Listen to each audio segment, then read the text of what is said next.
Merci beaucoup, cher président du comité d'organisation. Merci au président du comité scientifique Mbaye Diallo. Merci beaucoup au colloque de nous permettre de démarrer cette belle journée de cette 22e édition avec cette table ronde. Donc, que j'ai le plaisir d'animer. Donc, autour de moi, ils vont se présenter. Il y aura Elisa Bono-Sicard, Claude Souris et Bernard Gunz. Donc, je ne vais pas parler à leur place de tout ce qu'ils vont raconter. J'ai le plaisir donc d'animer cette table ronde autour de la commercialisation et de la relocalisation des produits alimentaires. Et en fait, c'est quoi un produit local ? Hier, nous avons donc eu effectivement la première journée en avant-première du colloque avec ce Retail Tour. Et nous avons eu la chance de voir le concept Italie. Et nous avons même dégusté des produits italiens. Et c'était des produits qu'on nous a dit locaux. Alors, des produits locaux d'Italie, mais ce n'est pas exactement tout à fait un produit local français. Et du coup, on se dit, mais c'est quoi cette définition du produit local ? Et c'est vrai qu'il n'y a pas, on verra, il n'y a pas forcément un consensus sur cette définition de ce que c'est qu'un produit local. Alors ici, on a quelques chiffres en avant-première que je peux déjà vous dévoiler d'un baromètre qui a été créé en juillet sur les produits locaux. Et on a repris pour demander aux interviewés donc, s'ils achetaient des produits alimentaires locaux. On a repris une définition, celle d'Aurélie Merle, Catherine Rofournier et Carolina Averle, qui est en simplifié, ce n'est pas exactement la formulation, mais c'est un produit fabriqué à une faible distance du lieu d'habitation, donc près de chez vous. Voilà. Donc, c'est avec cette définition que nous avons demandé s'ils achetaient des produits locaux. Et on a quelques chiffres, 93,9%, enfin à peu près 94% des personnes interrogées en France, donc un panel représentatif, achètent des produits locaux. Alors peut-être que ce sont des produits italiens, mais en tout cas, ce sont normalement des produits fabriqués près de chez eux. Et donc, ce qui est intéressant, c'est que finalement, il y en a 43% qui sont, 43%, au moins une fois par semaine. Donc, il y a quand même une fréquence, c'est assez régulier, cet achat de produits locaux. Et alors, c'est sûr que pour ce qui concerne la part du budget, on a finalement, pour 2/3 des personnes interrogées, finalement à peu près moins d'un quart du budget qui est dépensé. Donc c'est vrai que ça reste sur des paniers qui sont, évidemment, ce sont des produits alimentaires qui ne sont pas des paniers forcément très, très élevés. Alors, on a vu, en regardant un peu ces premiers résultats préliminaires, qu'il y avait un effet région. Et donc, nous sommes à Paris et il y a un effet Île-de-France. Hein, c'est-à-dire qu'en Île-de-France, ce n'est pas la même consommation et surtout les mêmes achats de produits alimentaires, puisqu'il y a des pratiques un petit peu différentes. Mais bon, voilà, pour l'instant, je ne souhaite pas forcément aller plus loin là-dessus. L'idée, c'était de dire, voilà, on a quand même des pratiques, des achats, des clients qui disent qu'ils achètent des produits locaux. Finalement, ça rentre un peu peut-être dans certaines habitudes. Et en tout cas, ce qui est intéressant, c'est que c'est une importance pour les territoires. C'est-à-dire que cette notion de local, c'est vraiment quelque chose d'important. Ce sont des acteurs, les agriculteurs, les fabricants sont des acteurs importants des territoires. Et donc, l'importance de l'achat local, au-delà de l'importance que ça peut représenter pour les consommateurs et les citoyens, on a vu dans les recherches qui vont être présentées lors du colloque cette notion de client, de la relation client, du citoyen, de l'individu. Donc ça, c'est quelque chose d'important. Mais au-delà de ça, en plus, c'est important pour les territoires. Donc je vais poser la question autour de moi à mes invités aujourd'hui, de savoir quelles réponses ils offrent à ces clients, à ces consommateurs citoyens qui recherchent des produits locaux qui sont fabriqués, donc pas loin de chez eux, en tout cas dans une quête peut-être de bien-être, de sens aussi. Voilà, quelles attentes constatez-vous, quels comportements vous constatez, comment vous y répondez. Donc voilà, je vais vous donner la parole pour essayer de présenter ce que vous faites pour répondre à ces attentes. Alors je ne sais pas qui commence, mais ça peut, comme vous souhaitez, peut-être Elisa. Donc, bonjour à tous, je suis Elisa Bonneau-Sicard.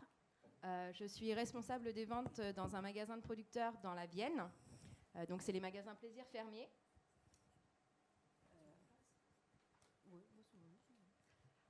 Donc un magasin de producteurs, nous, il a ouvert en octobre 2014.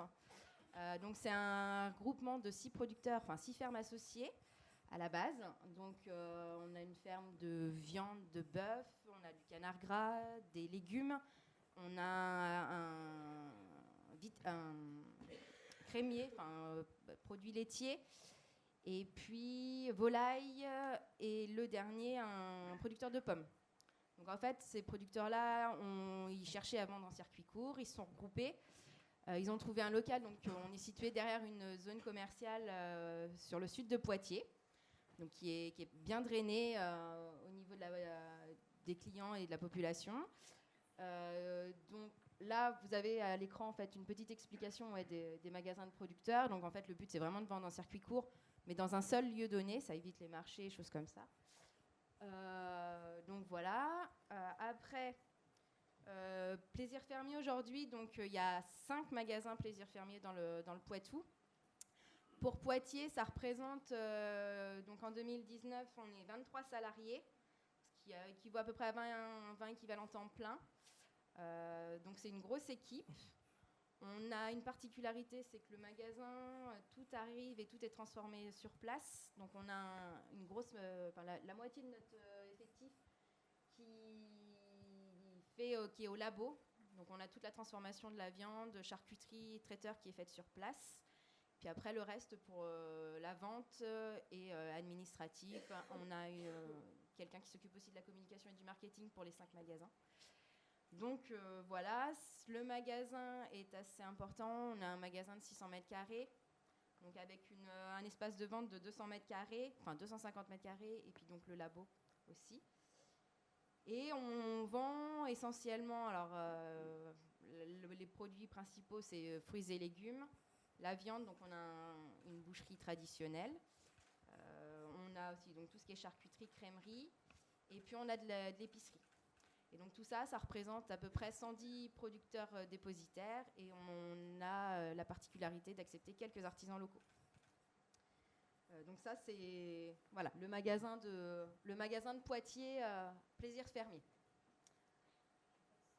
Ouais, donc ça, c'est quelques images de notre magasin, donc les différents rayons, voilà, c'est à peu près. Et puis, on a la particularité, donc, à Poitiers, d'avoir voulu, il y a maintenant 2 ans, monter un drive fermier. Donc, à la base, c'est parce qu'on a été sollicité par un prestataire. Voilà, on avait une entreprise qui souhaitait qu'on mette ça en place. Donc, on a mis en place. 2 ans après, alors, on n'a pas forcément beaucoup de temps à y consacrer. Et on n'avait pas forcément estimé tout ce que ça pouvait induire. Mais ça n'a pas forcément on n'est pas au résultat escompté du début. Donc ça, c'est notre interface. Ça plaît aux gens qui le font. Après, il y en a très peu qui vraiment sont assidus et le font toutes les semaines. En fait, les gens chez nous, le retour qu'on a, c'est clairement les gens qui viennent chez nous, ils ont besoin d'un contact. Ils aiment échanger donc, avec nos bouchers, avec nos vendeurs, avec les producteurs, qui sont quand même... La particularité d'un magasin de producteurs, c'est que les producteurs, il doit y avoir au moins une permanence tous les jours d'un producteur. Donc tous les jours, les clients peuvent échanger. Et donc voilà, le drive, ça n'a pas fonctionné. En ce moment, on tourne en moyenne à 10 commandes semaine. Donc on avait fait le choix au début de ne pas mettre tous les produits du magasin, parce que là, sur le magasin, on tourne à peu près à 3000 références. Sur le drive, on est autour de 450. On va certainement le faire évoluer un petit peu. Mais voilà, du coup, les gens n'ont pas forcément tout ce qu'ils attendent. Et voilà, donc on échange avec eux. On a eu avec l'IAE de La Rochelle, l'IUT de La Rochelle, pardon, des échanges, il y a eu des entretiens qui ont été faits. On a eu des retours et du coup, on va travailler là-dessus et c'est la prochaine étape pour nous. Après, le point positif, c'est que du coup, on voit que les gens qui font des drives ont un panier moyen qui est quand même nettement supérieur à celui en magasin. En magasin, on tourne actuellement à 36 €. Sur le drive, on est à 60. Voilà. Donc, on n'a pas les clients, le nombre de clients, mais quand ils font des commandes, après, c'est des grosses commandes et c'est souvent des gens, là, on est sur une base vraiment d'actifs, entre 25 et 45 ans à peu près. Et donc, voilà, je pense qu'il faut qu'on cible peut-être les entreprises de Poitiers, les gens qui n'ont pas forcément le temps. Un autre frein qui nous a été rapporté, c'est le fait qu'on n'ait que 3 créneaux de retrait actuellement.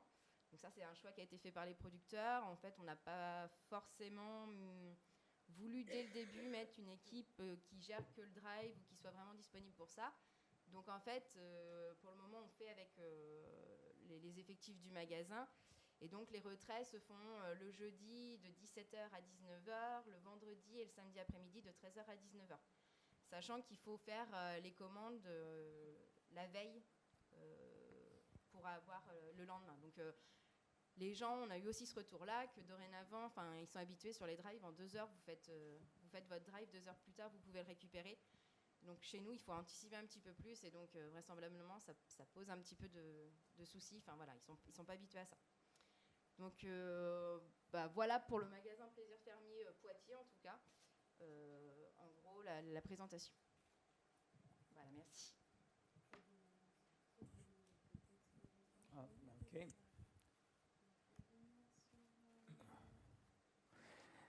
Bonjour à tous, donc Claude Souris, je suis directeur général d'une structure d'expertise comptable et qui accompagne depuis une vingtaine d'années les magasins de producteurs.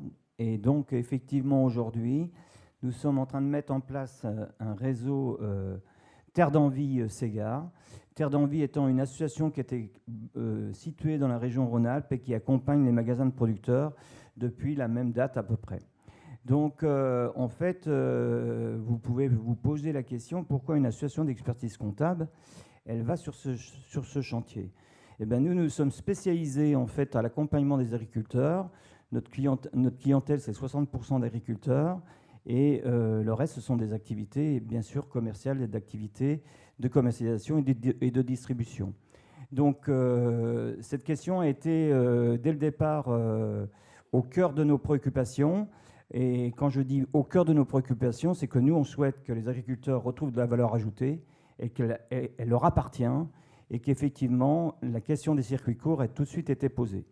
Donc, c'est cette raison qui nous a amenés à accompagner des magasins de producteurs, alors sur des questions très, très importantes. Donc, en fait, nous, aujourd'hui, en se mariant un petit peu avec Terre d'Envie, en fait, on va être le seul service qui va proposer sur la France entière un service qui va avoir toutes les compétences sur l'accompagnement des producteurs. Alors en fait, nous, on souhaite, dans cet objectif de fédérer et de promouvoir un concept de point de vente collectif. Donc ça, c'est assez important pour nous. Pourquoi? Parce qu'effectivement, ça on pourra en rediscuter du local, qu'est-ce qu'on entend derrière. Mais en fait, si vous voulez, nous, on veut permettre que des exploitations restent et qu'elles se développent sur notre territoire. Et c'est notre principal capital pour nous. Comme on est une association, si on n'a plus d'agriculteurs, le territoire, voilà, il est désert, etc. Donc pour nous, c'est vraiment important. Et quand on dit un concept de vente directe collective, c'est produits de nos fermes vendus par nous-mêmes. Donc c'est vraiment transcrit dans une charte.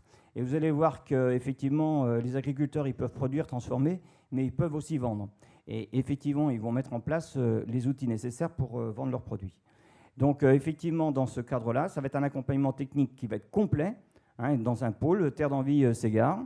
Et alors concrètement, ça veut dire quoi? C'est de l'appui à la création du projet de vente collective directe, c'est de l'accompagnement de magasins de producteurs existants, avec des formations intermagasins sur les rayons légumes, rayons boucherie, etc. Et qu'en fait, on organise à la fois des formations, donc on est référencé Datadoc, bien sûr, à ce titre-là. on diffuse de l'information et on crée des outils et des méthodes pour faciliter au quotidien les collectifs, en fait. Hein. Et donc, en fait, on balaye tout, c'est-à-dire qu'on va à la fois de la réglementation au technico-économique, au marketing et à la communication, y compris en passant par la comptabilité. Aujourd'hui, on a une analyse de groupe de l'ensemble de nos magasins de producteurs qui nous permet de connaître exactement le chiffre d'affaires au mètre carré, quelles sont les charges de structure, les charges opérationnelles pour chacun des magasins. Et c'est une étude maintenant qui a 10 ans et qui est bien sûr propriété des producteurs, qui ne sera jamais diffusée à l'extérieur. Ça, c'est un maître mot qu'on s'est donné, y compris via notre conseil d'administration, puisque moi, je dirige une structure, effectivement, où ben voilà, c'est une indépendance complète sur ces chiffres. Ensuite, alors, quelques chiffres clés. Ça, c'est important parce qu'effectivement, si vous voulez, le premier qui a eu lieu en France, c'est dans la région Rhône-Alpes, et c'est Uniferm. Donc, il a été créé en 1978. C'est en dessous de Lyon, à 20 minutes de Lyon. Et en fait, il y a une trentaine de collectifs adhérents en Auvergne-Rhône-Alpes. Bon, il faut que vous sachiez que la région Rhône-Alpes, il y a à peu près 120 magasins de producteurs sur la région Rhône-Alpes. Et l'association Terre d'Envie en rejoint une trentaine. Nous, aujourd'hui, dans la région Grand Est, on en rejoint 25 qui ont été accompagnés dans le Grand Est. Aujourd'hui, c'est 1200 fermes engagées. Et le chiffre que je vous donne, c'est encore le chiffre de 2017, mais c'était 40 millions de ventes annuelles dans ces magasins de producteurs qui sont effectivement localisés sur des zones géographiques très différentes. Ça va à la fois de la zone rurale à la zone de montagne ou au périurbain, y compris dans les zones commerciales où nous, on les appelle les poissons pilotes. Voilà, ça fait partie de ces magasins qui, aujourd'hui, le chiffre d'affaires est de façon assez importante, mais ça veut dire que nous, on a des magasins aujourd'hui qui vont de 200 000 euros de chiffre d'affaires à Uniferm, je crois qu'ils sont à 14 ou 15 millions d'euros aujourd'hui. Alors, ça, c'est quand même quelques chiffres clés qui sont importants à savoir. Aujourd'hui, notre positionnement est relativement précis. C'est un regroupement de producteurs pour un regroupement de produits fermiers. Donc, c'est bien de la vente directe, mais collectivement. Et c'est une gestion collective par les agriculteurs. La gouvernance, pour nous, elle est hyper importante. Il faut absolument que ce soit les agriculteurs qui gèrent la structure de vente. Et alors là, on est sur une éthique, hein, c'est-à-dire que des produits fermiers, on peut avoir effectivement sous certaines conditions des artisans et on veut à l'origine garantie. Donc, pas d'achat-revente. Ça, c'est hyper clair dans le concept du point de vente collectif. Ça veut dire qu'on est sur du produit local. Ça veut dire qu'il y a des magasins qui vont fonctionner, qui n'auront pas peut-être des fruits parce que localement, il n'y a pas de fruits. Et puis ils auront les tomates au moment qui va être très différent d'un magasin à l'autre. Donc ça, c'est une clé et c'est important. Et nous, dans les produits locaux, on met un rayon de 100 km à vol d'oiseau. Alors, et puis ça veut dire que sur ce point-là, c'est assez intéressant la question qui a été posée parce que dans la charte, on démarre comme ça, par la promotion de la vente directe collective. Les points de vente collectifs offrent pour la relocalisation de la production agricole destinée à l'alimentation, la consommation de produits de saison et le contact direct entre producteurs et consommateurs. Donc ça veut dire qu'on a systématiquement la présence des agriculteurs, de paysans à la vente, qui peuvent être accompagnés de salariés. Et ça, c'est le vrai intérêt de ce lien direct entre l'agriculteur et le consommateur qui est capable de dire ce qu'il a fait et comment il l'a fabriqué. Et puis, bien sûr, je viens de vous le dire, la gouvernance qui est effectivement portée par les paysans associés. Donc, et voilà, une illustration. Donc, aujourd'hui, si vous voulez, on pourra revenir sur la question du produit local, parce que nous, effectivement, c'est là-dessus qu'on se bat. Et on se bat sur une deuxième chose, c'est qu'on sait très bien aujourd'hui que quand les magasins sont installés sur les territoires, 90% des ventes qui sont faites dans un magasin vont rester sur le territoire, à côté des grandes surfaces.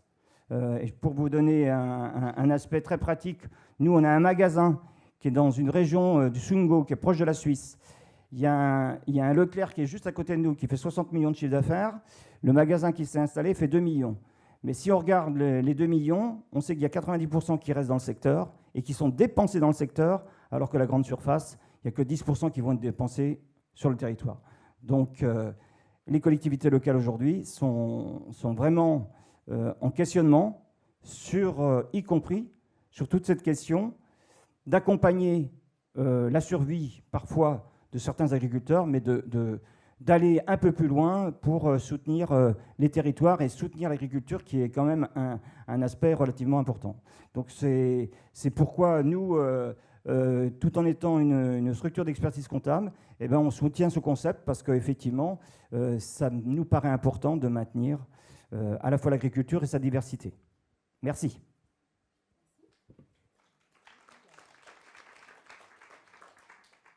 Bonjour, donc je suis Gans Bernard de Auchan Retail International. Alors, je me demande ce que je suis venu faire dans cette galère. Parce que moi, je suis le méchant, là. Ça me fait beaucoup rire parce qu'en plus, je suis directeur technique et patrimoine. Donc, j'ai à ma charge de faire tourner le patrimoine d'Auchan.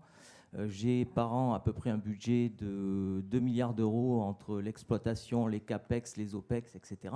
Donc, je ne suis vraiment pas à la bonne table. Par contre, je pense que je le suis quand même, puisque je siège également au comité RSE de l'entreprise. Et depuis toujours, en fait, comme on est chez Auchan, on est une entreprise familiale, petite entreprise familiale, 350 000 collaborateurs dans le monde, 12 pays. Mais en tout état de cause, on communique peu sur ce qu'on fait. Donc évidemment, on commence à communiquer sur les filières, notre relation avec les agriculteurs. Il faut savoir aussi qu'on a énormément de terrains dans le monde, puisque qui dit centres commerciaux dit achat de terrain. On a également beaucoup d'agriculteurs sur nos terrains. Donc ça, personne ne le sait, mais il y a de la production autour de nos hypermarchés, malgré tout. Et on vend beaucoup de produits locaux, produits à côté de nos magasins. Donc je suis ravi qu'on en arrive à ce sujet, puisqu'on va aussi aller dans la région lyonnaise. Et il y a à peu près 2 ans, on s'était dit, mais il y a quelque chose à faire. On a non seulement des terrains, mais on a également des délaissés aujourd'hui commerciaux. Et le plus simple, c'est les toitures, par exemple. On a des toitures partout dans le monde, des mètres carrés hallucinants. On a des parkings en dalles. Bon, alors la mobilité urbaine fait que les parkings en dalles sont moins nécessaires qu'avant. Les paniers moyens ont changé, la consommation évolue. Ça aussi, c'est énormément de mètres carrés. Et puis on s'est dit, il faut qu'on trouve une astuce. On doit aussi pouvoir devenir producteur nous-mêmes. Et pourquoi pas devenir fermier. Alors là, on a commencé à réfléchir, on s'est dit, bon, Auchan agriculteur, Auchan fermier, déjà qu'on a assez de mal avec les journalistes, on a énormément de mal avec les agriculteurs. Si on commence à aller sur ce terrain-là, ça va être compliqué. Donc on va commencer à réfléchir différemment et on a regardé ce qui se faisait avec des startups, et notamment une start-up parisienne qui a fait les toits des Galeries Lafayette en jardin, qui a construit des jardins également sur le BHV. Alors c'est très peu connu parce que très peu accessible, forcément. Le toit du BHV ne se prête pas à accueillir beaucoup de clients au quotidien. Par contre, à Lyon, il y a un parking en dalle qui fait 4300 mètres carrés. Le dernier étage n'est jamais utilisé, puisqu'on n'en a pas besoin. Globalement, on l'avait surdimensionné à l'époque. Et on s'est dit, là, il y a un truc à jouer. On est dans une zone maraîchère en plus. Donc les agriculteurs sont déjà dans le magasin d'Auchan Caluire. Et on s'est dit, on va en faire un. Nous aussi, on va se lancer. Et on s'est lancé. Donc on a un jardin aujourd'hui partagé. Alors on ne l'a pas appelé ferme urbaine, parce qu'on ne voulait pas être à une table ronde où on se ferait secouer sur notre vocation. Et donc on l'a appelé jardin partagé, mais en fait réellement c'est une ferme urbaine. Donc on y produit des fruits et légumes, on y produit des plantes comestibles, on y produit du miel. On a créé des emplois grâce à cette ferme urbaine. Alors pas beaucoup, parce que c'est 2 emplois directs concernés. Mais en tout état de cause, on a commencé à y créer un lieu de vie, un lieu d'échange. On y fait venir des clients qui n'y seraient jamais venus, puisque parking en dalle, vous garez votre bagnole, vous descendez et puis c'est fini. Donc là, en l'occurrence, les clients y restent. On a globalement à peu près 200, 300 visites journalières. Il y a du Wi-Fi, donc c'est aussi un jardin partagé où il y a du Wi-Fi finalement. Donc il y a des jeunes qui viennent s'asseoir, il y a des jeunes qui dégustent les fraises, il y a des jeunes qui dégustent les tomates, qui dégustent des paprikas, qui dégustent tout ce qui est produit. Il y a des écoles qui viennent voir à quoi ressemble réellement de la production de produits. Les enfants sont accueillis, comprennent comment on peut faire. Alors on ne le fait pas à plat. Enfin, on le fait pas à plat. On le fait pas à plat en première étape, puisqu'on le fait sur des membranes et sur du circuit d'oligo-éléments, donc tout est bio. Il n'y a pas de pollution non plus, parce que contrairement à ce qu'on croit, la pollution, souvent, elle est au sol, elle n'est pas en l'air. Donc, en l'occurrence, là, on est sur une zone venteuse, etc. Donc, nos produits ne sont pas déclarés bio parce qu'on ne fait pas l'effort de le faire, mais en tout état de cause, c'est le cas. Et donc, on y a créé également une zone de restauration. Les produits qui sont produits sont travaillés avec des petites start-up de restaurateurs locaux. Les maraîchers amènent également les compléments que nous n'avons pas sur la zone du jardin partagé. Et en fait, on est venu créer une vraie zone de vie où les gens qui y viennent ne sont pas les clients de l'hyper. Donc je rejoins monsieur quand il dit qu'il y a un Leclerc et qu'à côté, il y a aussi quelque chose qui vit, qui fait 2 millions d'euros de chiffre d'affaires. C'est que les clients ne sont pas forcément les mêmes. La couverture de besoins alimentaires est la même, mais en tout état de cause, les clients ne sont pas les mêmes, pour plein de raisons. Parce que le ras-le-bol de la distribution classique, parce que Internet, parce que la digitalisation, parce que les nouvelles générations aussi voient ça dans notre œil. Et là, pour le coup, on capte en fait toute cette population qui est à la fois digitale, mais qui retrouve du physique, parce que quand je dis patrimoine dans ma mission, en fait, on a quand même une grande chance par rapport à Amazon, c'est qu'on a du physique. Et donc, à travers le monde, j'ai des mètres carrés partout pour faire ça. Je peux m'amuser. Ça coûte un peu d'argent parce qu'on a quand même investi de l'argent pour le faire. On a subventionné. Alors, certains considèrent dans la famille que c'est encore une ferme urbaine subventionnée. Oui, c'est le cas. Mais c'est une ferme urbaine qui va être autonome dans 4 à 5 ans à peu près. Et donc, un investissement qui se rentabilise en 4 à 5 ans, c'est quand même pas mal. Parce que quand on fait un hyper, c'est de l'ordre de 20 à 25 ans. Et il faut attendre un peu. Donc, on vient de trouver une piste. On défriche un chemin. On défriche un chemin avec nos parties prenantes. Quand on a été présenté ça à la mairie de Caluire, Madame la maire, en fait, est tombée par terre en se disant « Mais vous êtes dans une zone maraîchère et vous voulez produire. Mais les maraîchers, ils le font bien sans vous. » Puis on lui a expliqué qu'en fait, non, pas du tout.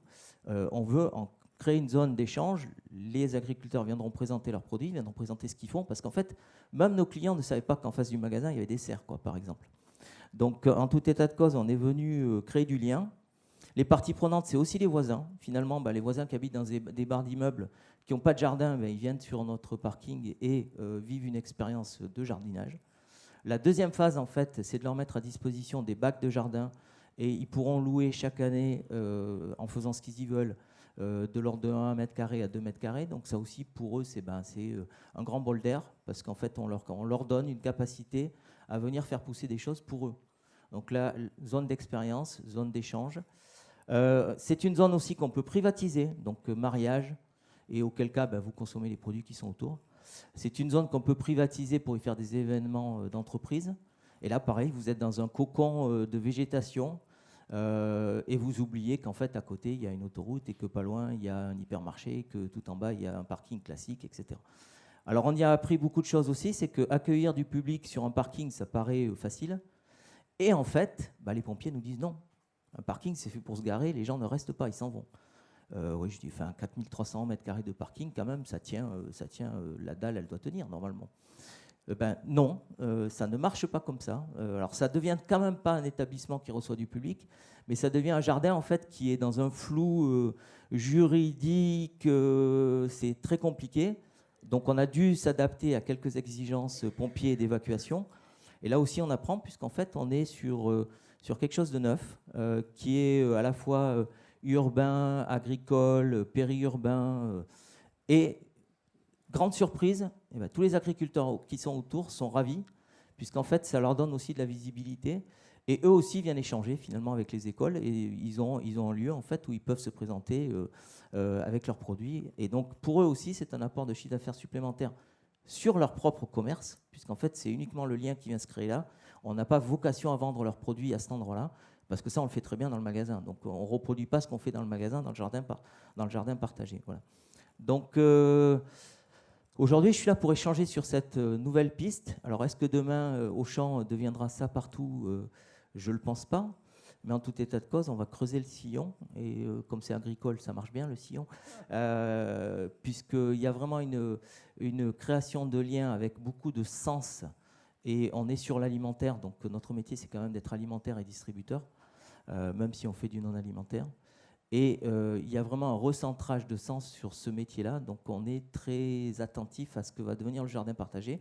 Par contre, il y a certaines contraintes qu'il faut accepter. C'est que comme un agriculteur, on le ferme en octobre et on va l'ouvrir en mars quand il fera beau. Donc cet hiver, en fait, il n'y aura pas d'activité. Mais peu importe, ça va permettre à la terre de se reposer, ça va permettre aux membranes de se régénérer. Ensuite, les membranes, au bout d'un moment, finalement, créent leur propre biotope. Et donc, on est quasiment sur de l'autonomie sur ce jardin partagé. Donc, on va attendre que le temps nous permette de réouvrir. Donc là, on le ferme à la fin du mois. Donc, il y aura une période de suspension d'activité.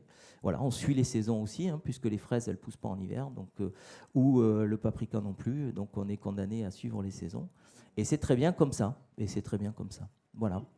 Donc, voilà, vous comprenez mieux pourquoi un bétonneux à la base en arrive à devenir un créateur de jardin. Et de toute façon, on a aussi une chance énorme, c'est que les gens mangent tous les jours, c'est que les gens ont une relation à l'alimentaire et à l'alimentaire de confiance, au bon, au sain, au local. Donc voilà, on vient de se rendre visible en prenant une rupture inhabituelle, on va dire. Mais l'idée, c'est celle-là. Et c'est la première fois que je le communique. C'est-à-dire que vous êtes dans la salle, vous êtes les premiers à en entendre parler, parce qu'en fait, encore une fois, dans la famille, on a plutôt l'habitude du secret et de la non-communication, parce qu'on fait plein de choses. Je livre de l'alimentaire en Chine en 20 minutes. Donc, c'est quoi l'intérêt, finalement, d'avoir des magasins ? On se pose vraiment beaucoup de questions aujourd'hui. Et un client peut vouloir manger du sain et du local en Chine et on est capable de lui apporter son assiette en 20 minutes à la maison. Donc, voilà, il y a plein de choses qui se passent dans le monde aujourd'hui. Et toutes les voies sont à étudier et c'est ce que nous faisons. Voilà. Mais on le communique peu. Et de la même façon, nos filières agricoles, en fait, on ne les communique pas parce qu'on préfère travailler au quotidien avec nos agriculteurs. Et à date, c'est vrai que c'est certainement un des reproches qu'on peut faire à Auchan, mais on n'est pas coté en bourse. Donc jusqu'à aujourd'hui, on se disait, de toute façon, on ne vous doit pas cette communication-là, puisque notre cotation, elle se fait à l'interne. Et donc, peu importe, on peut tracer notre voie. C'était dans l'ADN d'Auchan. Alors, il faut quand même qu'on change un peu, parce que les difficultés économiques font que ce questionnement de la communication, il est quand même avéré. Mais on est quand même à la base des gens du Nord. Alors, je parle pas pour moi, parce que moi, je suis d'Avignon, avec un nom alsacien. Mais en tout état de cause, on est des gens du Nord et on est des faiseux. On n'est pas des diseux, comme ils disent là-bas. Et donc voilà, vous en avez un exemple sous les yeux et je suis prêt à répondre à toutes vos questions. Merci. Donc il y a différents modèles qui sont les uns à côté des autres, qui se juxtaposent, qui essayent de répondre en fait à ces attentes des consommateurs. On a parlé donc peut-être que c'était différents clients, différents types d'attentes peut-être, mais en tout cas il y avait une attente commune qui était celle de recherche de liens. Tout à l'heure, Elisa Monossikar, vous avez dit que justement, pour l'instant, le modèle que vous aviez pensé en tant que Drive ne rencontrait pas encore forcément le nombre de clients que vous souhaitiez parce que justement ils étaient en recherche de liens, de contacts.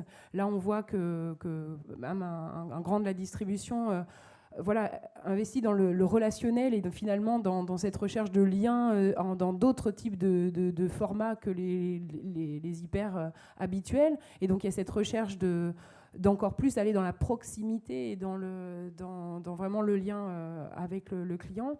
Donc, mais est-ce que finalement c'est des modèles, comment chercher cette rentabilité ? Est-ce que ça va être rentable ? Est-ce que le numérique finalement est là pour aider, pour au contraire, quel est son impact dans ce...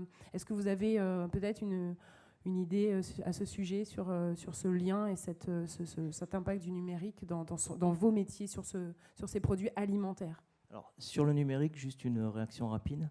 Le jardin partagé, en fait, ne communique qu'en numérique. Donc, en fait, il n'y a pas eu de communication au client. Ça s'est fait d'abord par bouche à oreille et ensuite par les réseaux sociaux uniquement. Donc, en fait, on a des jeunes qui se sont appropriés ce lieu et qui communiquent sans qu'on leur demande. Donc, à date, finalement, c'est aussi un jardin digital et on n'a pas de stratégie là-dessus. Paradoxalement, autant on peut avoir une stratégie digitale très avancée quand je vous dis on livre en 20 minutes en Chine. Mais là, sur cette expérience-là, en fait, on a décidé qu'on n'aurait pas une stratégie ni de communication, parce que ce serait dévoyer un peu le projet quand même, Et on laisse faire en fait la population qui communique très bien sans nous, c'est-à-dire les gens qui ont des smartphones et qui font des selfies et qui font des retours d'expérience et qui postent sur Facebook et qui postent sur les réseaux sociaux, etc. Et donc c'est redoutable, mais c'est du digital laissé à la libre utilisation, quoi, voilà. Et donc par contre les gens ne commandent pas sur le jardin partagé, hein. Si vous venez pas, vous en bénéficiez pas, quoi, hein. On a les drives et ils font ça très bien. Le drive est une anomalie française aussi, il faut le savoir, hein. Dans les autres pays, ils ont basculé sur le téléphone, hein, tout simplement, et la livraison à domicile. Le drive, c'est une anomalie, c'est comme le chèque en France. Voilà, hein, c'est pareil, c'est une étape incongrue d'un développement qui, à une époque, répondait à un problème législatif qui marche en France. Voilà. Parce qu'en plus, les clients achètent en France aussi en voiture, donc ça, c'est pas mal. On a essayé de le développer dans le monde, ça fait pchit partout, hein. Voilà. Donc bon courage pour le vôtre, parce qu'en France ça marche.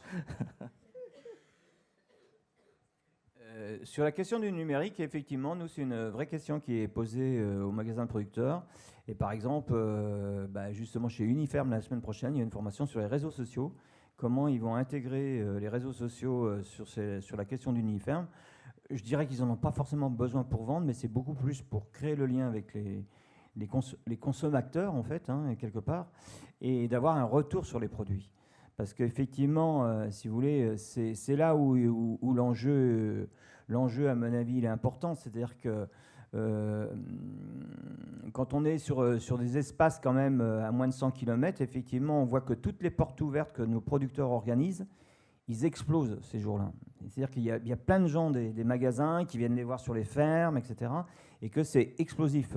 Là, j'étais en réunion à Lyon là, en début de semaine. Uniferm a organisé ses portes ouvertes. Ça a été 2500 personnes sur un week-end, hein. Vous vous rendez compte? Donc ça veut dire que quelque part, c'est clair que... Alors, sur la question du lien, je vais être d'accord avec monsieur. S'il était bétonneux, je pourrais lui dire des choses quand même sur les terres, parce que effectivement, c'est aussi un combat là-dessus. Mais sur le lien, effectivement, je crois que ça, c'est réellement vrai. C'est que les consommateurs ou les consommateurs recherchent vraiment un lien avec leurs producteurs et de voir comment c'est produit. Ça, je pense que c'est quand même vrai. Moi, lundi, j'ai mangé du jambon sans nitrite qui venait d'une production agricole et qui, effectivement, c'est assez surprenant, mais franchement... ça avait vraiment un goût sérieux. Donc on sent bien que les consommateurs sont en demande effectivement de la qualité des produits. Ça, je pense que c'est un vrai enjeu par les agriculteurs, et que ça passera aussi par le numérique, parce qu'effectivement, je pense que ça, c'est absolument vrai. Le Facebook, tous les likes, etc. Nous, on y croit très fort. C'est vrai que nous, on a quelques expériences sur les drives. C'est pas la peine, c'est pas la peine de démarrer. Sauf que je vais vous dire quand même, parce que ce sont quand même les chambres d'agriculture qui ont essayé de lancer ça, et ça ne marche que dans les grandes villes. C'est-à-dire qu'ils pensaient que le drive serait possible, et nous on le voit dans les expériences qu'on a. Dès qu'ils créent un magasin, hop là, le drive il tombe, et effectivement il est au profit du magasin de producteur, parce que vous n'avez pas les installations nécessaires.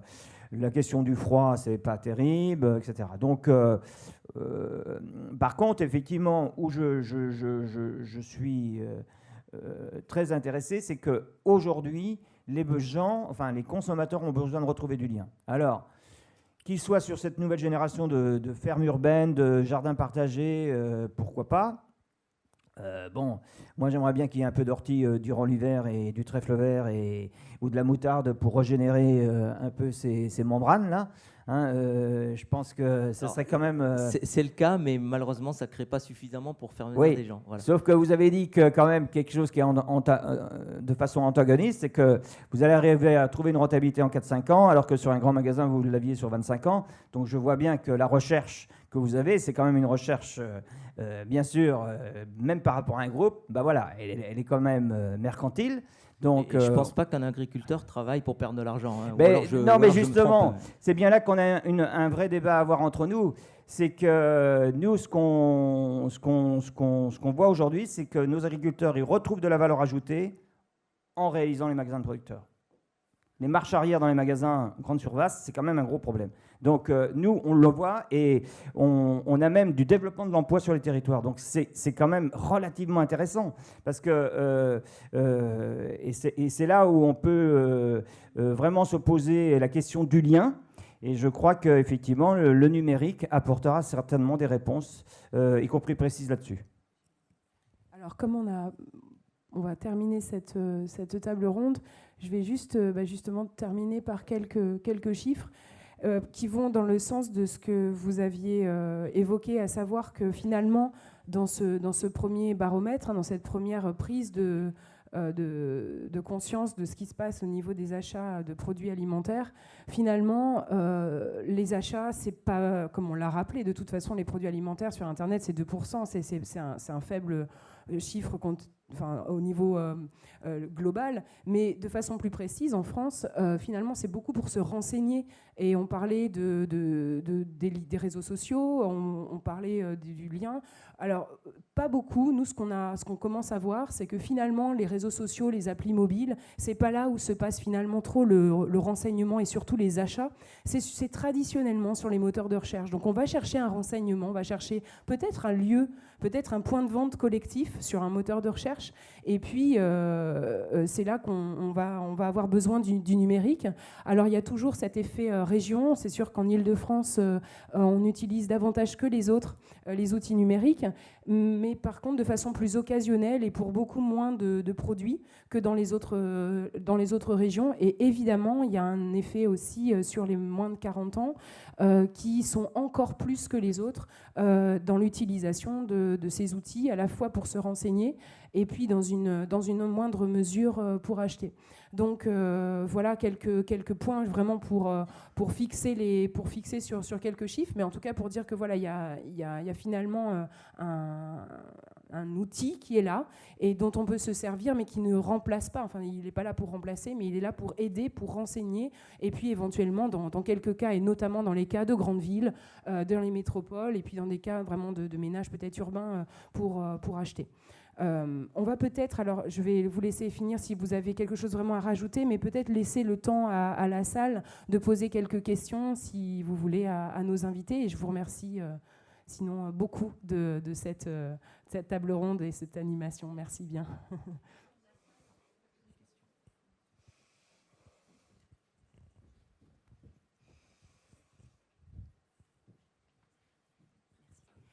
Merci, c'était très intéressant, très pragmatique, merci. Alors j'avais deux questions.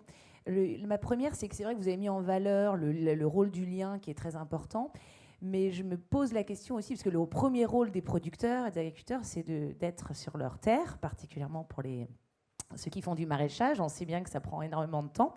Donc, est-ce qu'il n'y a pas une tension qui risque de se développer entre le fait que les producteurs, ça leur prend du temps aussi d'être présents en direct avec les consommateurs? Comment ils gèrent cette tension? Ça, c'est ma première question. Et ma deuxième question, c'est est-ce que le jardin partagé, vous vendez les produits, notamment les fruits et légumes, à l'intérieur de... On les vend via l'expérience alimentaire. Mais vous ne partez pas avec un panier de fraises ou vous ne partez pas, il faut le manger sur place. D'accord. Donc en fait, l'objectif, c'est bien la consommation alimentaire, de manger à midi, de faire un petit goûter l'après-midi. On est sur une expérience. Alors la seule chose qu'on peut vendre, c'est du miel, parce que là, pour le coup, c'est pas la peine de consommer sur place. Mais le reste a plutôt vocation à être consommé et dégusté sur place. Donc je ne remplace pas un producteur, en l'occurrence. Et ce que je produis sur le jardin partagé, je ne le mets pas dans le magasin à la vente, puisqu'en fait, on se rend compte qu'avec le flux qu'on a d'expérience, on couvre le besoin, donc ça suffit largement. Et les petits lopins de terre que j'évoquais tout à l'heure, là, le client, par contre, si je puis dire le client, parce qu'il loue quand même son bac, il repart avec ses produits. C'est pour lui, hein, c'est vraiment pour lui. C'est pas, nous, on n'a rien à y faire. On va l'aider dans la façon de mettre en œuvre les graines et de construire la production. Donc il y a une expertise, si je puis dire, agricole, vous m'excusez. Mais en tout état de cause, parce qu'en plus, les gens qui exploitent le jardin partagé, c'est des paysans à la base. Hein. C'est pas voilà. Donc malgré tout, on leur donne cette expertise, mais ils repartent avec leurs produits et ils en font après ce qu'ils veulent à la maison. Et donc ils les mangent à la maison, bien sûr. Donc il n'y a pas de synergie aujourd'hui entre l'hypermarché et le... Alors c'était une des grandes questions, parce qu'il y a des grands rêveurs qui nous ont dit il faut faire des serres et des trucs extraordinaires, on peut produire des tonnes sur vos toitures. Quand on a regardé, on est même parti en Belgique, on a été voir des fermes urbaines sur des abattoirs de boucherie, ce genre de choses, mais qui produisent vraiment pour vendre. Et donc en l'occurrence, il suffit de descendre de la toiture au magasin pour mettre dans le magasin. Et on s'est dit c'est pas ça qu'on veut faire. C'est pas ça parce qu'encore une fois, on a des agriculteurs. Donc on ne veut pas squeezer cette relation qu'on a, et ce n'est pas l'objectif. Sinon, on serait devenu Auchan producteur. Voilà. Donc Auchan production, on le fait pour des produits non alimentaires, mais en tout état de cause, pour des produits alimentaires de base, qui sont tous les produits qu'on consomme à la maison, les paysans le font très bien pour nous. Hein. Alors il y a aussi un travers, et je voudrais insister là-dessus, c'est qu'il faut savoir faire du « et » dans tout. Et en l'occurrence, opposer la distribution avec les paysans, je pense que c'est une grosse bêtise parce que c'est un travers français. Partout ailleurs dans le monde, j'ai des paysans qui viennent avec presque leur tracteur et leur remorque livrer des pommes de terre qui ont de la terre et qui sont vendus en l'état dans les magasins. Les producteurs de pastèques font la même chose. Les producteurs de tomates font la même chose. Donc en fait, ce travers très franco-français de dire que on tue via des entrepôts, on tue via des centrales d'achat, ça a certainement été le cas dans le passé, mais en tout état de cause, ce n'est pas ce qu'on veut être demain. Et ce n'est pas ce qu'on veut être aujourd'hui. Et donc, on l'est très peu ailleurs. On l'est historiquement peut-être en France à cause des 55 ans pour couvrir les besoins alimentaires de la population, etc. Et malgré tout, je suis désolé, mais les magasins sont quand même plutôt dans des zones urbaines. Quand on en met dans des zones plutôt campagne, c'est plutôt des supermarchés qu'on met parce qu'on répond à un besoin au plus près de l'habitant. Mais les gros centres commerciaux sont en zone urbaine. Et là, malgré tout, un paysan ne peut pas livrer tout seul le centre de Paris, quoi. Donc si on ne lui apporte pas des solutions, ça ne marche pas. Mais encore une fois, c'est vraiment du « et » qu'il faut faire, parce que sinon, il n'y aura pas de gagnant dans la bataille, et on part sur une bataille qui n'a pas lieu d'être, en fait. Voilà. Donc, Alors, pour répondre à votre question, parce qu'elle est quand même de façon pragmatique, c'est que quand il y a un magasin de producteurs, les producteurs vont s'organiser pour la vente. Et ils vont mettre en place une banque de travail qui, effectivement, va être utilisée par chacun d'entre eux. Et donc, ils peuvent avoir 4 heures de permanence par semaine. Et le reste va être en fonction du chiffre d'affaires. Vous savez ce que ça a permis, ça ? Ça a permis qu'il y ait de l'emploi sur les exploitations. Parce qu'effectivement, on est capable quand même, pour certaines productions, et nous on le voit systématiquement, c'est qu'on a eu à la fois des salariés qui ont été mis en place sur les exploitations, mais l'intérêt, si vous voulez, que le producteur soit présent, c'est qu'il est capable de parler de son produit. Qui peut parler de son produit ? Et l'avantage de ça, c'est que les salariés qui sont dans les magasins, eux, ils vont pouvoir faire la coordination et ils savent parler de tous les produits. Mais il y a un jour ou l'autre, le producteur, il est capable de parler du produit de l'autre producteur qui est dans le magasin, sur le miel, etc. Et ça, c'est ça la vraie valeur ajoutée aussi entre producteurs, c'est que voilà, on vend un produit, mais on vend des produits pour d'autres. Et ça, je trouve que, si vous voulez, on se rend compte, et sur les territoires, que cette question-là, elle devient forte parce que les collectivités regardent ça avec beaucoup d'attention et que ça crée des synergies, y compris bien plus loin en termes d'agriculture, c'est-à-dire sur le matériel en commun, sur des ateliers de transformation aujourd'hui qu'on voit naître de façon collective, etc., etc. Donc nous, on accompagne dans ce processus toute cette volonté en fait. Donc moi, je trouve que la banque de travail et aujourd'hui, ça se gère très très bien. Alors, c'est vrai que ce n'est pas sans tension, parce qu'il y en a qui vont faire des gros chiffres d'affaires, qui vont passer un peu plus de temps. Donc là, c'est une règle d'or du magasin qui va se la choisir et qui va peut-être évoluer au cours du temps. Suivant l'évolution du chiffre d'affaires, suivant les productions. Nous, on a un magasin qui vient d'ouvrir à Metz. On a fait l'étude de marché. On était parti sur 2 millions. Sauf que la première année, ils vont faire 3,5 millions. Donc déjà, dès les 6 premiers mois, il a fallu renforcer les salariés. Il a fallu renforcer aussi les productions sur les exploitations. Et quand on fait de la viande, c'est pas demain qu'on peut y répondre. C'est sous 4 mois, 6 mois, etc. Donc Ça pose en permanence, mais c'est une vraie dynamique. Je peux vous dire que moi qui accompagne des groupes à ce titre-là, c'est... Alors, on a trouvé des solutions. Effectivement, à un moment donné, il peut y avoir une tension avec la production. Donc, c'est le groupe qui va réfléchir. Et c'est là qu'il se passe quelque chose dans le groupe. Dire, bah oui, non, t'es pas capable, bon, voilà comment on fait, etc. Donc, ça met une synergie. Ça ne veut pas dire que ça ne se fait pas sans conflit, soyons clairs. Voilà. Mais je trouve que ça porte une vraie dynamique. Oui, moi je voulais rebondir par rapport à ce que disait M. Souris. En fait, effectivement, donc nous on est confrontés à ça au magasin. Donc nous on le vit de l'intérieur et de l'autre côté. Effectivement, c'est pas sans tension. Donc nous c'est pareil. En fait, ils font par rapport à l'année écoulée. Ils regardent et voilà, c'est au prorata de leur chiffre d'affaires. Donc effectivement, ils sont pas toujours d'accord. Ça porte souvent des conflits importants. Parce qu'il n'avait pas prévu, le maraîcher, qu'effectivement il ferait autant de chiffres cette année et que et lui il a besoin dans ses champs, mais il a aussi besoin en magasin. Donc nous on le voit vraiment, les salariés, voilà, il arrive un jour, il n'est pas forcément très content, mais après voilà, il se prête au jeu. Donc nous, je sais que le maraîcher notamment, on a des salariés, un de ces salariés qui vient sur le magasin. Donc par exemple, lui il est présent 2 jours et demi par semaine. Et autrement, après, voilà, c'est réévalué tous les ans, et ils refont un point. Et donc, effectivement, ça peut évoluer. Mais c'est vraiment quelque chose d'important. Et je pense que c'est là aussi où on voit la solidité du groupe et l'importance de communication entre eux. Parce que donc, nous, ils se voient tous les mois, voire tous les 15 jours. Il y a des réunions pour voir. Donc, nous, ils sont 6 associés. Et c'est pas simple tous les jours. Parce qu'ils ont beau être... Alors, 6... C'est pas beaucoup sur les permanences, si fermes, pour être là tout le temps sur l'amplitude horaire du magasin. Ils ont quand même après du temps, notamment le volailler, elle vient le matin, avant l'ouverture, elle fait son travail à elle de découpe de volaille et tout ça, donc ça ne compte pas dans le temps de permanence. Et après, il faut qu'elle passe en magasin parce que la permanence des producteurs se doit d'être présent en magasin pour répondre aux clients et être disponible pour la vente. Ils n'ont pas à faire le travail de leur ferme ou de leur entreprise. Donc voilà. Et ça, c'est sûr que... Alors, sur Poitiers, ils sont 6. Sur le magasin de Niort, ils sont 9. Alors, ils sont plus nombreux, mais du coup, il faut aussi se mettre d'accord à 9, et c'est pas plus simple. Donc ça, c'est vraiment une grosse difficulté, et je pense que il faut être soudé et vraiment communiquer. Voilà.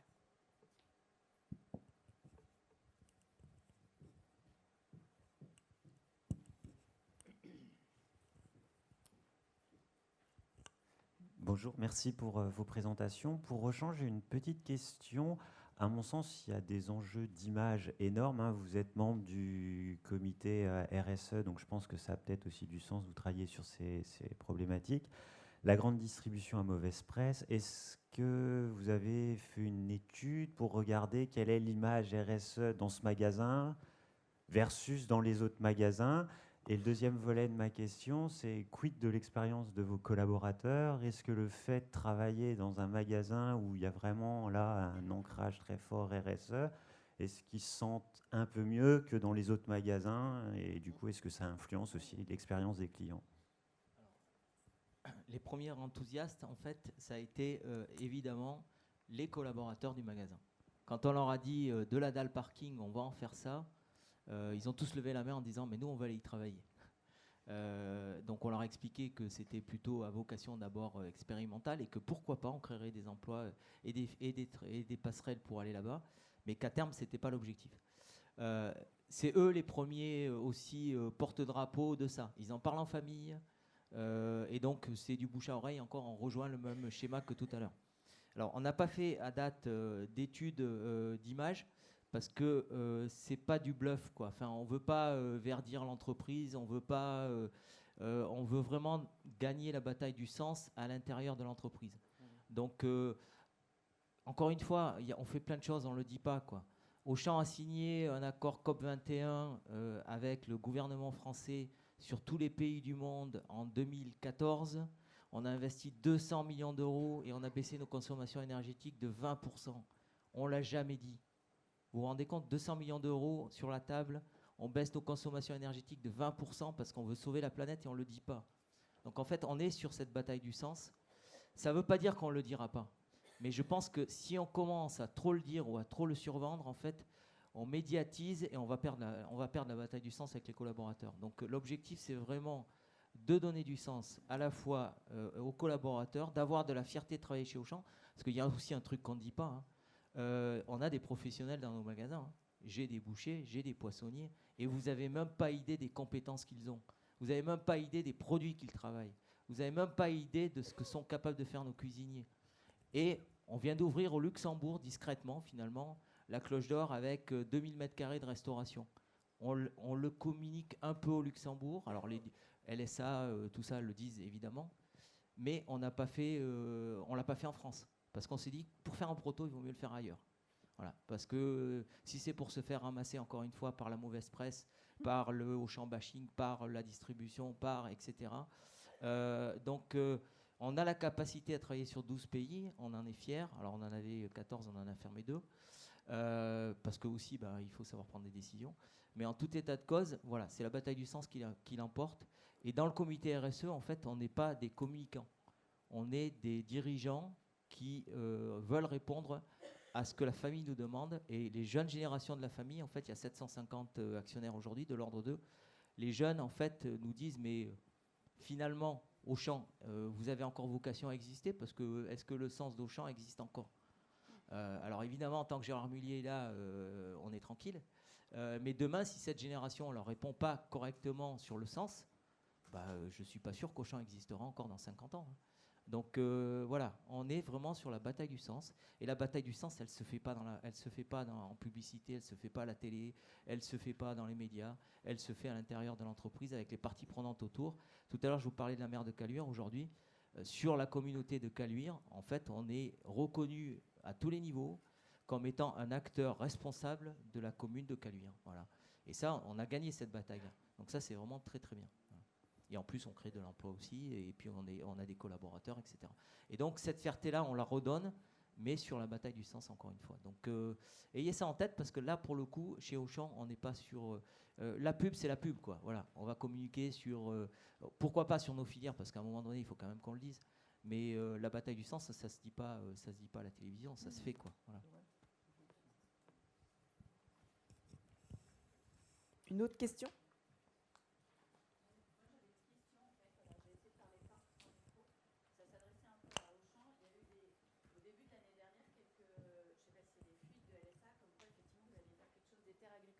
Avez évoqué les terres agricoles qui sont autour des magasins. Est-ce que vous pouvez nous dire justement quels sont un peu les projets ou les perspectives ? Et je profite juste de ça pour dire que c'est formidable aussi tout ce qui se passe autour du commerce, de ces producteurs qui sont de ces de ces paysans qui se mettent à faire des points de vente. Et c'est vrai qu'on a vu avec les images aussi à quel point ils pouvaient être beaux et pertinents aussi face aux magasins des distributeurs. Mais je crois que la complémentarité, elle est vraiment intéressante entre ce que vous faites. Mais voilà, les terres agricoles autour. Les terres agricoles, donc d'abord on va les laisser agricoles. Merci. Voilà, hein. On va arrêter de couvrir la terre agricole. Donc ça, c'est quand même une démarche. Deuxième point, est-ce qu'on le fera nous-mêmes ? Encore une fois, je ne crois pas, mais je pense qu'on va le faire, parce qu'il y a des paysans qui le font très bien. Et donc on est en train de se dire que les délaissés agricoles que nous avons partout, plutôt que de s'en servir de délaissés, on va les faire produire. Mais c'est quasiment déjà le cas partout, sauf qu'encore une fois, on ne le dit pas. Si vous prenez le temps de travailler sur les parcelles en France, puisque le cadastre est accessible, regardez où nous sommes propriétaires. Et vous allez tomber des nues, parce que quelquefois, nous avons 40 hectares, 50 hectares, 60 hectares. Et en fait, dessus, il y a un paysan. Il y a même, dans le Nord, des paysans belges qui travaillent en France. C'est peut-être dommage, parce que j'aurais préféré que ce soit des Français. Mais il y a même des Belges sur la frontière qui travaillent en France sur des terres agricoles qui sont portées par Auchan. Donc voilà, et ça c'était avec une vision très long-termiste d'évolution de nos centres commerciaux, et on a acheté des terrains, et je l'ai fait aussi, puisque j'étais en Hongrie pendant 16 ans, et j'ai acheté 60 hectares de terres agricoles. Au début, on s'était dit on va enlever l'humus, et puis après on s'est dit on l'enlève pas et on la garde. Donc en fait, voilà, notre ADN vient aussi de ça. Mais on est propriétaire. Vous auriez Gérard Mullier devant la salle aujourd'hui, il marcherait en tapant des pieds en disant je suis un paysan, et il dirait j'ai les pieds sur terre. Mais c'est ça la vraie vocation de la famille. Il n'y a pas longtemps, j'étais donc sur un colloque d'actionnaires familiaux, donc challengé évidemment, etc. Et j'ai une actionnaire familiale lourde et historique, en termes de capitaux, qui est venue me voir en me disant, mais votre truc là, Caluire, il faut peut-être en faire 2, 3, 10, 20, mais par contre, il faut trouver des fermes. Il y a plein de fermes abandonnées sur le territoire français. Il faut qu'on achète des fermes et qu'on mette des paysans à l'intérieur. Parce que si un fermier, il va créer de la vie. Si un fermier, il va vendre des œufs. Et en plus, nous, on aura des bons produits dans nos magasins, ça évitera d'acheter en Espagne, etc. Elle a raison. Et alors, je lui ai répondu, écoutez, je suis ravi, mais même avec 2 milliards d'euros, j'arrive pas à le faire, quoi, parce que ça nécessite des capitaux. Elle m'a dit, mais l'argent, c'est pas un problème dans la famille. On est capable de financer ça. La question n'est pas l'argent. La question, c'est le sens qu'on veut que la famille prenne dans sa vie sociétale. Et elle a raison. Sauf que maintenant, il faudra quand même qu'à un moment donné, je passe en conseil de gérance pour avoir les capitaux pour pouvoir faire. Et ça, c'est une autre histoire. Parce que ce que je ne vous ai pas raconté, c'est que pour lancer le jardin, il a fallu convaincre des parties prenantes à l'intérieur de l'entreprise, mais à tous les niveaux. C'est une foultitude de réunions. T'es sûr qu'il faut subventionner, t'es sûr que le parking, on n'en a pas besoin, t'es sûr que... Voilà, donc évidemment, ce cheminement, il n'est pas acquis, il est à gagner. Là, c'est à la fois une bataille du sens, c'est à la fois une bataille de conviction, mais soyez rassurés, aujourd'hui, l'association familiale Mullier, en fait, est là-dessus. Elle n'a pas envie de foutre en l'air la planète, quoi. Elle vit dessus. Quand je vous dis qu'on a 350 000 collaborateurs chez Auchan, si vous rajoutez le reste de l'association familiale au niveau du monde, mais c'est hallucinant. Mais forcément, on ne le dit pas. Alors évidemment, nous, on se prend Mélenchon, on se prend tous les partis prenantes politiques qui s'amusent à nous taper dessus. Et finalement, on fait un peu le dos rond, on ne répond pas. Mais vraiment, le fond de la famille, c'est aussi de contribuer à sauver la planète, aussi d'être respectueux de l'environnement. Et encore une fois, les jeunes, ils sont comme les jeunes qui sont ici, hein, les doctorants, etc. La famille a envie de garantir l'assurance et l'avenir de la famille. Voilà.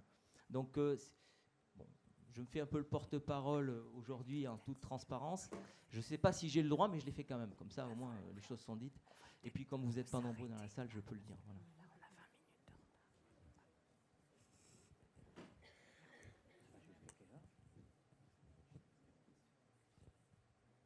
Bonjour, merci pour ces présentations. J'avais deux questions en fait. La première question, c'est sur l'accessibilité des produits locaux.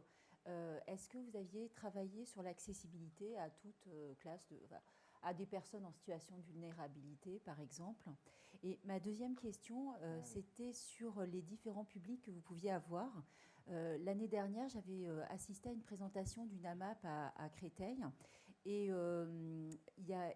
La personne qui tenait la map disait qu'il y avait des nouveaux adhérents qui avaient un profil totalement différent et qui notamment étaient c'était des personnes visiblement qui venaient à la map par un peu un effet de mode parce que ça se faisait et qui avaient des comportements qui étaient contraires aux valeurs de la map. Et ça m'avait interrogée. Enfin, les deux questions m'interrogent, mais cette question, je l'avais trouvée, je ne vais pas dire rigolote, mais il y avait c'était assez intéressant. Donc, je me demandais si vous aviez ce type de problématique, que ce soit sur les personnes qui n'ont pas forcément accès aux produits locaux et à gérer des publics qui ont des motivations qui sont plus ou moins militantes ou plus égoïstes, sociales. Moi, je peux répondre sur cette question-là. Nous, on a des magasins qui sont situés en zone de montagne. Qui va dans ces magasins? On a un magasin qui est à Achimette, au col du Bonhomme, depuis 30 ans. 90% est vendu localement. Qu'est-ce qui vient? Ce sont des agriculteurs, ce sont les populations environnantes. Donc, je pense que l'ancrage... alors, après, sur la vulnérabilité des... Alors, on a un exemple, nous. On a une entreprise d'insertion dans les Vosges qui est située à Remiremont et qui était une entreprise d'insertion et qui s'est dit mais ça serait quand même important d'avoir des produits locaux pour des personnes un peu en vulnérabilité. Et donc il y a un magasin de producteurs qui s'est mis en place sur le lieu. Et en fait, si vous voulez, la question qui s'est posée dès le départ, c'est comment les gens qui achètent ont des bons fidélités. Et ces bons fidélités ont été remis au gestionnaire du magasin qui les redistribue à des personnes qui sont vulnérables. Donc ça nous a demandé, parce qu'on a un logiciel de gestion commerciale nous derrière, ça nous a demandé de mettre en place ces bons et en fait après le magasin les redistribue en fait, aux personnes vulnérables. Bon, effectivement, la population de Remiremont, c'est autre chose que celle du côté alsacien, si je peux m'exprimer ainsi. Et effectivement, ça a permis, en fait, à des gens d'accéder à des produits locaux, de producteurs, avec la possibilité de travailler un peu ces produits. C'est-à-dire que l'entreprise d'insertion est un lieu aussi où effectivement on essaie de faire une soupe et comment on fait une soupe, etc. avec ces produits. Et donc effectivement ça a régénéré du lien et les producteurs ont trouvé qu'ils répondaient aussi à quelque chose d'assez précis. On a un projet sur Mulhouse actuellement où effectivement il y a l'idée de ça. C'est-à-dire que une DMC, vous voyez, une ancienne usine textile qui va être transformée dans un lieu, un tiers-lieu aussi. Et effectivement, il va y avoir un magasin de producteurs. Et l'objectif, alors là, en partenariat, c'est que des restaurateurs ont envie de travailler toutes ces matières avec des populations vulnérables de Mulhouse. Et ça, c'est pas inintéressant de connecter en fait ces gens-là. Et ça, je trouve que c'est intéressant. Effectivement, c'est peut-être... alors là où je serais vraiment d'accord avec le groupe Auchan, parce que je les connais aussi peut-être un petit peu de l'intérieur, c'est que effectivement, de donner du sens et de faire des ponts entre ces populations me semble indispensable. Et qu'en fait, quelque part, ça coûte pas plus cher. Ça coûte peut-être même moins cher d'aller acheter aux producteurs et de se dire, bah oui, attends, qu'est-ce que je peux faire avec ça? Qu'est-ce que je peux faire avec ça? Et ça, je trouve qu'il y a des ponts à trouver. Alors, sur les magasins qu'on a en grande ville, il y a cette recherche. Alors, effectivement, ça veut dire que c'est porté par un collectif. Hein. Ça veut dire que la municipalité autour de ça, la communauté d'agglomération soutient, etc. Donc, bon, l'aspect mercantile, c'est-à-dire est-ce que ça va être rentable? C'est-à-dire que c'est pas posé comme ça, c'est posé beaucoup plus en termes de synergie et d'amener les gens à venir sur ce lieu et de peut-être consommer autrement. Je pense que là, c'est une vraie question. Ouais. Moi, je vais rebondir par rapport à ce que vous disiez, par rapport aux clients de la MAP. Nous, donc le magasin a 5 ans, on a vu une évolution en fait, de la clientèle depuis. À l'ouverture du magasin, clairement, les gens y venaient parce que voilà, c'était un magasin de producteurs, c'était nouveau, il y a un effet tendance. Et donc, nous, on est situé derrière un Auchan. Et donc, clairement, on a ouvert en novembre. Et les premiers clients qui ne connaissaient pas ce qui était vraiment un magasin de producteurs, ils arrivaient chez nous et ils demandaient vous n'avez pas de citron? Non, on n'a pas de citron. Dans le Poitou, les citrons, c'est difficile. Donc, après, les tomates. Les tomates, en grande surface, vous en trouvez toute l'année. Ah non, chez nous, les tomates, c'est fin mai jusqu'à octobre. Mais voilà, ça va s'arrêter. Donc ça, au début, ça a été beaucoup. Et puis, on avait une clientèle qui était un peu plus âgée. C'était des gens qui voulaient retrouver, en fait, des vrais bons produits qu'ils avaient dans le temps, les parents qui avaient des fermes et des choses comme ça. Et puis, au fur et à mesure, ceux qui n'ont pas trouvé ce qu'ils cherchaient chez nous ont arrêté. Et puis, on a eu des clients qui sont devenus plus fidèles, qui ont trouvé vraiment chez nous ce qu'ils cherchaient dans l'alimentation, des bons produits de qualité, où ils avaient la traçable, enfin voilà, tout correspondait. Et donc là, maintenant, on voit une évolution depuis 2017-2018 sur des gens beaucoup plus jeunes, des jeunes couples. Alors souvent, c'est l'arrivée du premier enfant, c'est la prise de conscience. Et voilà, on veut leur faire manger des bons produits, les premières purées, voilà, avec des produits locaux, sans pesticides, Et puis, en fait, là, même depuis maintenant, on dirait 1 an, on se rend compte qu'on a des étudiants. Poitiers, c'est une ville étudiante, donc on est complètement à l'opposé de l'université. Mais on a quand même de plus en plus de jeunes étudiants qui viennent faire toutes les semaines leurs petits achats de légumes. Donc, c'est pas des gros paniers, mais voilà, pour nous, c'est porteur. Ça veut dire que les générations, c'est le futur. Et il y a une prise de conscience là-dessus. Donc, pour nous, c'est vraiment tout bénef, quoi.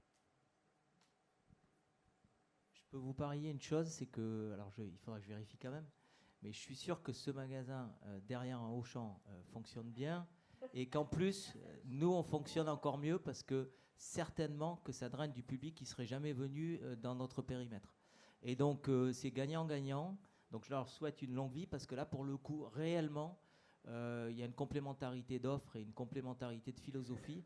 Et je suis quasiment convaincu que les deux ne s'opposent pas. Et si je mesurais le taux de pénétration du rayon fruits et légumes notamment, ou de la crèmerie, ou même de la boucherie sur ce magasin-là, je suis sûr qu'en fait, on a une vraie complémentarité qui s'est créée. Donc à vérifier, on pourra le faire. Mais franchement, à chaque fois que ça a été fait, ou à chaque fois... Vous savez où marchent les mieux les grands frais, par exemple? C'est quand même l'enseigne aujourd'hui phare de ce métier-là. Alors je ne veux pas ni les critiquer, ni quoi que ce soit, parce que je ne les connais pas bien, parce que je suis aussi très international et pas très français. Mais en tout état de cause, les grands frais marchent le mieux sur les parkings des Auchan. Et quand un grand frais s'installe avec un Auchan, eh ben, globalement, on marche mieux nous aussi sur les rayons qui sont présents chez Grand Frais. Donc cherchez l'erreur, quoi. Et pourtant, les deux fonctionnent. Voilà. Donc encore une fois, je pense qu'il ne faut pas opposer. Et si on pouvait avoir sur tous nos parkings et à proximité des agriculteurs qui ouvrent des fermes avec des magasins d'agriculteurs, je pense qu'on en serait vraiment ravis, quoi. Et quitte à les subventionner pour le coup. Donc là, je suis certain que je peux trouver des capitaux pour aider à ce qu'il y en ait qui s'installent. Ouais, il faut le faire. Parce que je vous mettrai en relation avec les gens qui seront capables de le faire. Voilà. Merci. Ce que je voulais juste rajouter, c'est que quand il dit cette question-là, je suis assez d'accord avec lui. Mais nous, quand assez d'accord. Mais quand on traite, par exemple, nos magasins de producteurs et qu'on dit qu'à 15 km, vous allez avoir un autre magasin de producteurs. Alors, le premier magasin dit « Ah non, non, non, surtout pas, ça ne va pas être possible, et on ne va pas marcher tous les deux. » Et en fait, plus on a une zone d'achalandise qui est couverte par les magasins de producteurs, tout le monde fonctionne. Donc, ce qui veut dire que, quelque part, bon, ça c'est le sens paysan. C'est-à-dire qu'on n'a pas envie qu'à un quart d'heure. Et nous, on a eu cette question-là. Et en fait, les magasins ont renforcé leur adaptation. Et en fait, il y a plus de consommateurs qui sont venus. Donc, quelque part, ça veut dire que plus on la crée, plus c'est important. Voilà. C'est sur cette complémentarité que nous allons terminer cette table ronde. Je vous remercie beaucoup de votre attention et des questions. Merci beaucoup à mes invités.